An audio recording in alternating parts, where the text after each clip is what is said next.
Fallacies of motherhood. And there's a lot of them. I only have a 7-year-old daughter, so we haven't even begun to branch into the teenage years or any of those lovely hair pulling episodes that I'm sure will come down the road. But there are a lot of fallacies about being a mother and having a child and what it means to be a good parent. So where does it start? Well, it starts from the childbirthing experience, whether it be from your grandparents, your mother, the books you picked up at the library, anything. I think as women we're taught that childbirth and being a mother is a natural instinctual process and not something you actually have to work to be good at. It's just something that comes naturally. And I think the problem with that is when we fall short of that expectation, there's an incredible amount of guilt and shame that goes along with it. We're expected, even as first-time mothers, with no basis for comparison, that our bodies should be capable of pushing out this tiny little human. And we shouldn't have to question it. We shouldn't have to have all this information. It should just happen because as a woman, that's what we're built for. We propagate the species. We do it with a smile on our face. We don't ask why. And we don't make too much noise about it. But you know what? That wasn't my experience. And that hasn't been the experience of a lot of my girlfriends. I mean, everything I read and all of the messages that I received told me if I couldn't do this on my own, somehow I was less of a woman. And so when I made it to 8 centimeters and thought I was losing my grip on sanity with the rocking and the humming and really just the thought processes I was having made me question whether I was ever going to come back down to earth. I felt incredibly ashamed of even remotely thinking I should have an epidural. And I cried and I asked everybody around me, I needed that confirmation. Am I still a good person if I do this? If I can't do this on my own, does that make me a bad mom? I needed that information because everything I've been taught says that I'm not a good mom. I'm not a good woman if I can't do what my body was built for. And moving into, infancy and, having a toddler, we're taught that there is this biological tie that women have to their children, and that this tie is so intense and it transcends so much that we should instinctively know what our child needs without them even having the cognitive capacity to communicate with us. We should just intuitively know what they need. I remember hearing and reading as far as, over time you'll be able to differentiate between the different cries. This is a wet cry, this is a hungry cry, this is an overstimulation cry, understimulation cry. You know what? No, that never happened, ever. And I remember becoming so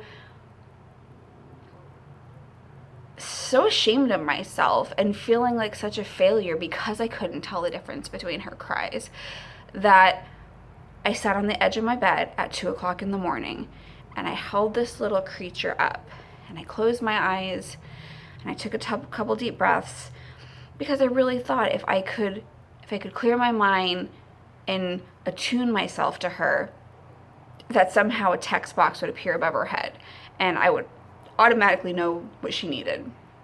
And after 2 or 3 minutes, it didn't work. And I remember opening my eyes and looking at her and saying, if you would please just tell me what you want, I swear I would do it. I swear I'll do it. But that never happened. And, kind of going along with not really knowing what you're doing, postpartum, I think that's a really, granted we're in the mental health field, but I think there's a lot of discussion about postpartum that's taboo, and being honest about what your feelings are and what you're experiencing.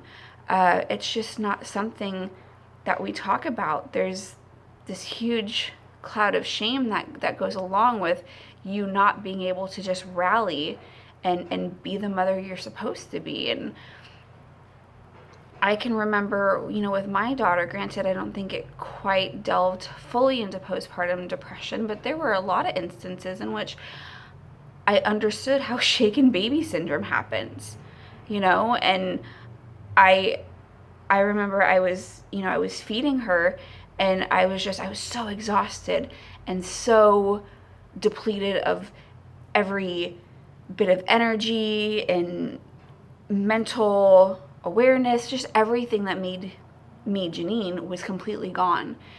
And I remember pressing her against me harder and harder and harder. And a little piece of me said, hey, you probably shouldn't do that. Kind of kills babies sometimes. But in that moment, because I felt so alone and so out of my depth, for a little while it didn't matter. And I remember finally something in me pulled me out, and I put her in her crib, and I called my dad, and I told him, if you don't get home soon, there's a chance your granddaughter won't be here. And I think that kind of story is more prevalent than mothers or society would like to admit. We get so wrapped up in what we're supposed to be and what our parenting should look like. And the truth is there's a lot of unknowns, and there's a lot of varying definitions of what parenting is, and it looks so different to different people. I used to feel incredibly, I felt like a huge mistake had been made, that it was some practical joke on me that I had gotten pregnant and had a baby, because the truth is I didn't bond with my daughter until she was almost 2. And all those, those Lifetime stories and the Reader's Digest little anecdotes and just everything you read, you hear these mothers who, I would give my life for you, and I didn't know what love was like until I had you. Life didn't begin till I heard you cry. Just all these, granted, amazing stories. And if somebody experienced these, then I am incredibly jealous of you, because that sounds like an amazing thing to experience. But for me, it was quite the opposite. It was looking at this little being on my chest and crying uncontrollably, because it was the first time that reality set in that I was responsible for this. This wasn't a, oh, I don't have a green thumb, my plants keep dying, or hey, we're moving, we're going to get rid of the dog. This was something I was going to be responsible for. And I felt completely ill-equipped to deal with it. And for a long time, I looked at her like a project of just, okay, this is something I have signed on for, and I'm not allowed to stop, and we're going to go in with a positive attitude, and we're going to make it work. And that's pretty much the only option we have. And even now, moving into parenthood and this new movement of being so engaged and so just over the top helicopter parenting with kids. I don't know about you guys. I know I'm a little bit older than a handful of you, maybe a little bit more, but I don't remember my mom being on me like white on rice all the time. I remember being able to go out and be with my friends, and she didn't have to be asking me how I felt and processing and mommy and me classes, and we did this and that, and her goal wasn't to be my best friend, it was to be my mother. And I feel like we're taking this turn where, a lot of the literature, I found so many articles that is pointing towards, it's almost like parents are being condemned if they're not helicopter parents, if they're not basically self-sacrificing and spending all their time, money, energy, basically devoting their identity to this child. They're being condemned for that. And I feel like I turned out great. we connected, and I know my mother loved me, and I didn't need her always holding my hand. She was nurturing and she engaged me when it was necessary, but her identity wasn't wrapped up in me. And I feel like today it's completely flipped, that we're being, I'm sure even fathers too, if you're not enrolled in all these different organizations and clubs with your kid, and you're not taking them to all these games, and you're not outside in the grass with them, that it says something about you as a parent, that you're not enough, that you're not sacrificing enough, that you're not living up to some standard, and your child's going to suffer for it, which I don't agree with. I feel like it doesn't make me any less of a parent or a good person, that sometimes I want to take care of myself. Sometimes she's not the first thing on my mind. Sometimes I'm okay with going to the movies without her. And it's taken me a long time to be okay with that. Do I regret being a parent and having to enter into motherhood, having the reaction I've had so far? No, not in a million years. And the reason is that I was kind of a pain in the ass growing up. I was an awful child, I'll admit it. Very self-centered, and I didn't care what my actions or my words did to other people. If it hurt them, whatever, get over it. There's plenty of fish for me to go catch and hang out with. But becoming a mother, as difficult as it was and still is, it forced me to really shed who I used to be. Really, I killed every shred of evidence of the self-absorbed degenerate that I was. And that never would have happened if I didn't become a parent.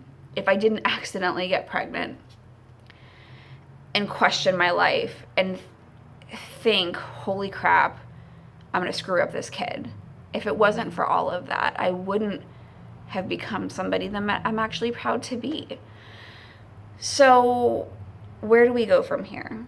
We have all these messages about what parenting should look like, what child labor and delivery is, what bonding looks like. And if you're not meeting these standards, you're not doing it right. You're not doing your job right. You suck. There's so much comparison that moms do between each other because we have this gigantic standard that's pretty unattainable. I don't know who these people are that they say this is what good parenting is, but I'm pretty sure they are not the ones that are taking care of the kids all day, every day. So again, I ask you, where do we go from here? Let's set an intention to practice imperfection. I ask you to ask questions. Ask questions. Whose definition is this? Who said this is beneficial? Who said this is the right way to do it? Living by someone else's answers is living somebody else's life. And I think we need to be more mindful of our own journey and what definition of motherhood or parenthood fulfills you as a person. What's important to you? What are your values? The Kardashians and, they have all their stuff and the way they portray parenting. And you know what? For them, that might work because that might actually be what's important to them. But maybe your really quirky sense of humor is important to you, and that's what you want to impart to your children, and that's a value to you. Maybe you're incredibly smart, and not necessarily the most emotional person, but you can be engaging and nurturing. Why is it not okay to pass on that knowledge and feel comfortable knowing that that's been your gift to your child? And you know what? Ask the same of your friends. See what their values are. What what makes them happy, what makes them feel like a good parent, and be supportive of that. I think being honest and having a dialogue with each other and embracing what makes us different and what makes us happy will make us better parents, and we'll be able to relate to each other a lot more authentically. Operate from your strengths instead of seeing yourself as an accumulation of deficiencies. Again, maybe you being such a logical person and you're really intelligent, what if that version of your parenting, what if that creates the next Bill Gates in your child? Or, okay, maybe you are a helicopter mom and you love it and you embrace it, and that's fine. Maybe your compassion is creating the next Mother Teresa. I just ask that you guys trust that who you are is enough, and that you don't have to fulfill and create this facade of what baby books and the media and magazines and all these other outside forces, don't live by that definition. And if you do relapse into feeling guilty that you're not fulfilling somebody's standard of what good parenting is, be okay with that. Be okay with slipping. Be okay with, crap, I'm thinking it again. I'm starting to get down on myself, because the truth is, we're human. It's gonna happen. But be mindful that you're having these feelings and you're having these thoughts, and question it. What benefit does this provide? How am I making myself better? How am I being a better parent? How is this imparting, the next step for my children? Guilt is okay, but don't get swallowed up by it. Don't let it deter from what it means to be you and to live by your values. And that is what I ask of you. Live through imperfection. Define your own motherhood or fatherhood, as it may be, and support each other and being flawed and being okay with that, because with the flaws, that's really where the journey takes us, and that's when we become better. Thank you.